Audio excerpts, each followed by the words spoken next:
एक सत्य घटना हमने पूज्य जगतगुरु शंकराचार्य पुरी पीठाधीश्वर जी के मुखारविंद से सुनी। शायद इधर गंगा किनारे कासगंज वगैरह का कोई क्षेत्र है, इधर की घटना है। एक वैश्य थे, धर्म सम्राट स्वामी करपात्री जी महाराज के शिष्य थे, बड़े धर्मनिष्ठ थे, सदाचारी थे, त्रिकाल संध्योपासन करते थे।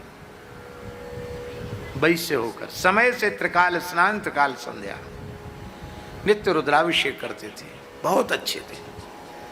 अब हम क्या कहें, गुरु जी की कृपा से उनके जीवन में धर्म और सदाचार की निष्ठा बिल्कुल परिपक्व थी। और उनका अंतिम क्षण था। और पूज्य शंकराचार्य जी बता रहे थे कि उस समय वो सन्यासी स्वरूप में थे, शंकराचार्य नहीं बने थे। बोले हम घूमते फिरते उनके यहाँ पहुँच गए, उनके पिताजी मरणासन्न थे। पहले तो बेहोशी में थे, थोड़े होश में आए तो बच्चों ने कहा कि बाबूजी कुछ कहना है कहिए। तो उनके मुंह से निकला Coca Cola, Coca Cola, Coca Cola, Coca Cola, Coca Cola, Coca Cola, ऐसे बोलने लग गए।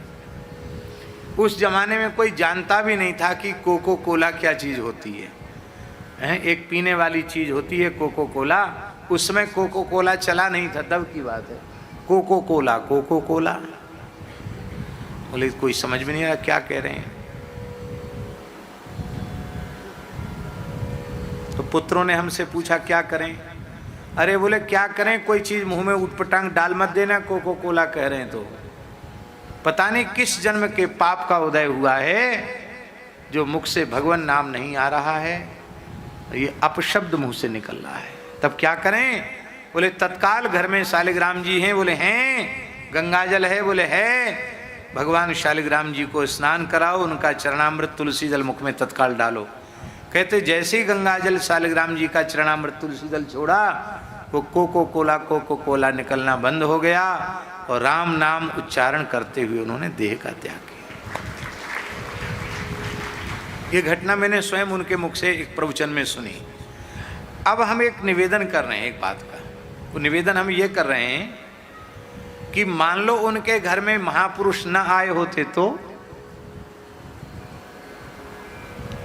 तो क्या भगवान का पवित्र नाम उनकी जिह्वा पर प्रकट होता।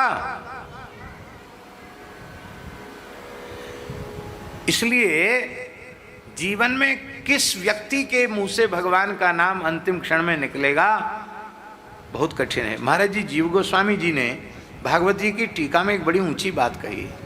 हमने बाबा श्री चंद्रशेखर बाबा जी के मुखारविंद से सुनी। बाबा कहते थे जीव गोस्वामी जी ने श्री अजामिल के उद्धार के प्रसंग में लिखा है, जीव गोस्वामी पाद ने,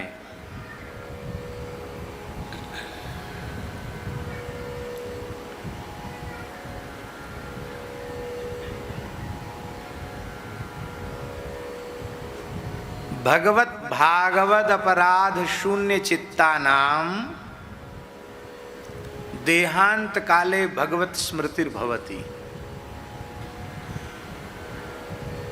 देहांत काल में उसे भगवान की स्मृति होती है जो जीवन में इतना सावधान रहा है कि न भगवत अपराध बना और न वैष्णव अपराध बना। भगवत भागवत अपराध से रहित जिनका चित्त है उनको देहांत काल में भगवान की स्मृति होती है।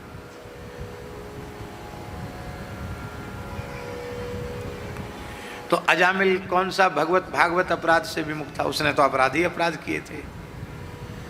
तो उसके मुंह से क्यों नाम निकला। उसके मुख से नाम निकला, उसके मूल में उसका साधन कारण नहीं है, उसके मूल में कारण है कि उन संतों ने यह संकल्प करके उसके पुत्र का नाम नारायण रखा कि मरते समय इसके मुख से नारायण नाम निकले। तो संत के संकल्प से नाम प्रकट हो गया, उसकी पात्रता नाम लेने की नहीं थी। जन्म जन्म मुनि जतन कराही, अंत राम कही आवत नाही।